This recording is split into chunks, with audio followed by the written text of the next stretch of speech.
যে ধরনের আমার কষ্ট হয়ে গেছে, মনে হয় যেন আমার রূহ বের হয়ে গেছে। তারপর আমাকে ছেড়ে দিলেন। ছেড়ে দেওয়ার পর বলতেছেন ইকরা, তিনি বলতেছেন তুমি পড়া।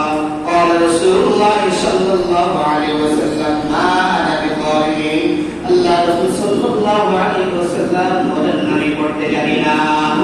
দ্বিতীয়বার আল্লাহ জিবরাইল আলাইহিস সালাম রাসূল সাল্লাল্লাহু আলাইহি ওয়াসাল্লামকে আবার চাপ দিয়ে ধরলেন। আল্লাহ রাসূল সাল্লাল্লাহু আলাইহি ওয়াসাল্লাম বলতেছেন আমার জীবনটা শেষ হয়ে গেছে, এমন ভাবে চাপ দিয়ে ধরলেন।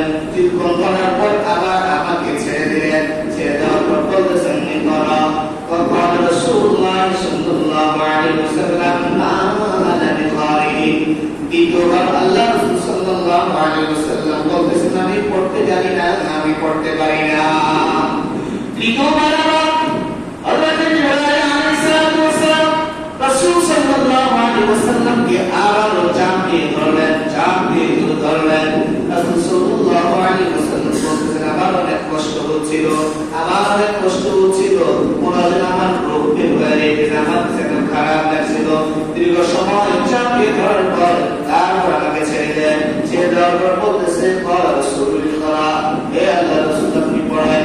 قال رسول الله صلى الله عليه وسلم, আল্লাহ রাসূল সাল্লাল্লাহু আলাইহি ওয়াসাল্লাম বলেন اقرأ باسم ربك الذي خلق, خلق الإنسان من علق, اقرأ وربك الأكرم الذي علم بالقلم, علم الإنسان ما لم يعلم.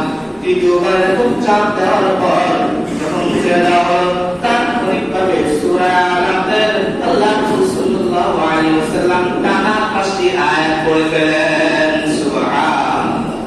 তাহলে সর্বপ্রথম যে সূরা রাসূল সাল্লাল্লাহু আলাইহি ওয়াসাল্লাম অবতীর্ণ হয় সেটা হলো সূরা আলাক। 5টি আয়াত।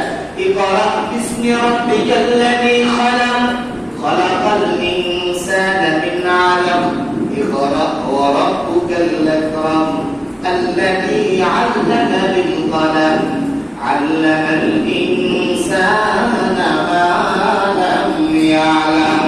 এটা কোথায়? হ্যাঁ কোথায়? জাবালে নূর। যে পাহাড়টা কোথায়? জাবালে নূর।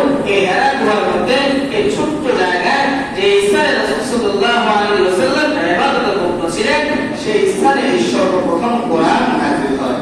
আল্লাহ পাক